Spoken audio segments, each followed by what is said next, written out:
Okay, thank you, Malam Mahmoud Jega. It's an honor to be here.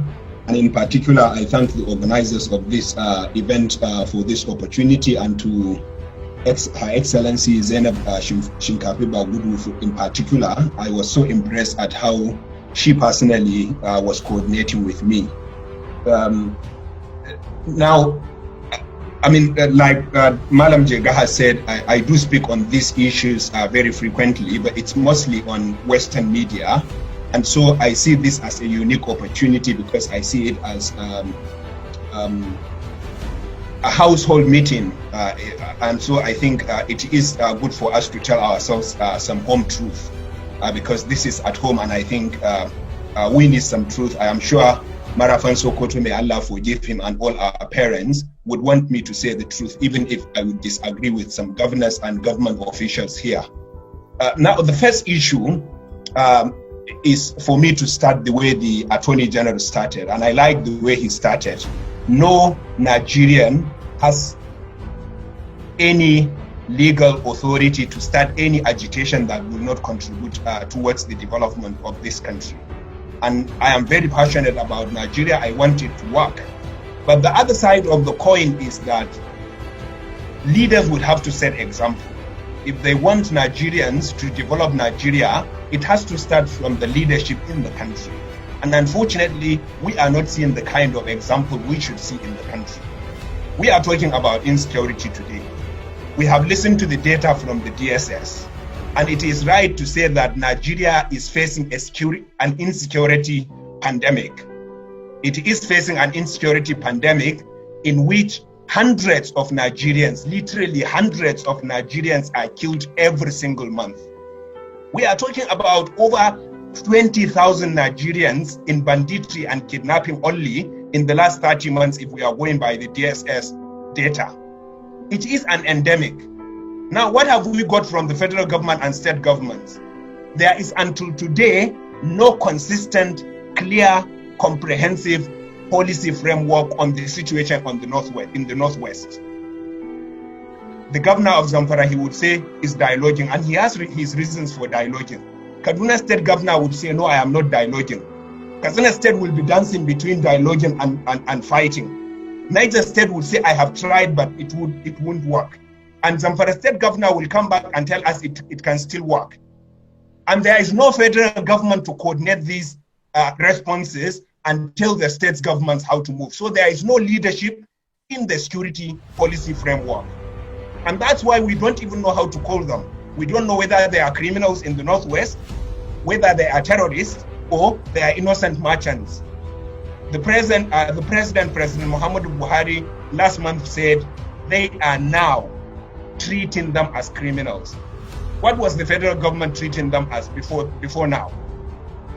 Were they just merchants? Were they just traders? In the northwest, there are organized criminals. We know that there could be some people with legitimate grievances, but we also know that they are using terroristic methods. As we speak today, there are over 300 school children in their hands, whether the Birnin Yaouri students, the Tegina students, and the Bethel Baptist school students. In which country in the world would this happen? 300 young children, girls and boys, in the hands of horrific kidnappers for 60 days, and you have a president sleeping in Asrock? You have governors sleeping? Then what is the function of government? What is government for? Any government, and this is the provision of Nigeria's constitution, the first primary responsibility of every government is to protect the lives and property of citizens. Any government that cannot do that has no business to be in office. Now, there is no policy framework, and then you have the security architecture in the country in complete disorganization. The DSS man who presented today, or his colleague, was in the first Umaru Shinkafi summit last year. He told us how they gathered that data, and he said no one is acting on the intelligence they are gathering. We know that the Nigeria police force is in competition, unhealthy competition with the military. The military is unhealthy competition with the police.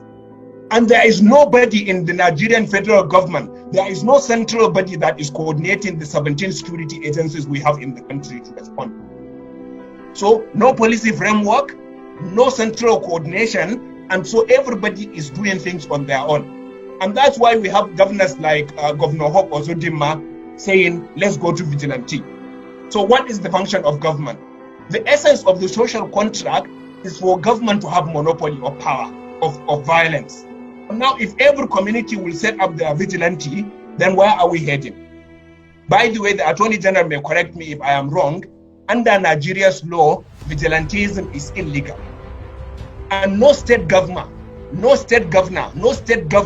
has power to set up any vigilante group, because they don't have power to issue license to carry any military grade weapons under the Firearms Act. Only the president can do that, and then to some extent the Inspector General of Police with the direction of the president. Now, even the governor himself cannot carry weapons. So how would the governor be able to institute vigilantes and arm them? Even if you say you want to do the Niger State style, you give them pop action. How will you give pop action to young people in the society for them to go and fight people who are carrying AK-47, GPMs and other, light and heavy weapons? How feasible is that? And let's assume we say, okay, let's arm them with AK-47s. What do you think would happen if you empower unemployed young people in every community, train them in weapons, give them weapons to fight the criminals? What will happen when the criminals are done with and they are unemployed? Then let's tell ourselves the truth. Every Nigerian has a duty towards Nigeria's security.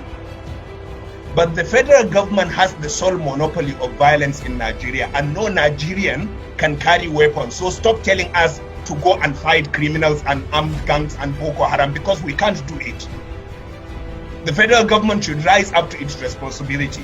I have had time and again that Nigeria has not enough military. That is why we have this problem. I disagree. The estimate is that there are at least 350,000 armed forces in Nigeria. 350,000. How many are Boko Haram fighters? The estimate is that there are at maximum 7,000. The bandits in the northwest, the biggest number we have of their estimates is 30,000. I think 30,000 is too much, even though Zamfara state governor and traditional rulers say 30,000. Let's assume it's 30,000. So we are talking about 37,000. Potentially, we are talking about 50,000 criminals. How do you tell me that a trained military with the backing of the state, with all the weapons and equipment of the state, cannot fight ragtag groups with 50,000 militants? The fact of the matter is there is no leadership in the military sector and in the policy, in the politics, and that's why you still have everyone who has a boss in the military or in the armed forces still in the barracks. Where are the generals? Where are the senior military officers? They are all still in the barracks. What is the what is the chief of defense staff doing in Abuja? What is the chief of army staff and others doing in Abuja? Why don't they go to Zamfara? Go to Borno? Go to other states? Just imagine if every governor would be serious about security as Governor Zulum is.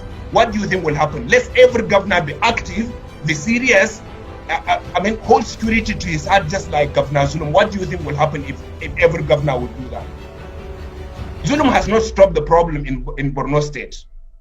And we know there are many things to do, but we have seen in his eyes, in his action, in his words, that he is concerned and he wants to bring it to an end. The fact of the matter is there is no coordination, no synergy, no policy, and this country will continue to bleed from armed robbers, kidnappers, and terrorists if we continue this way. The federal government has to show leadership.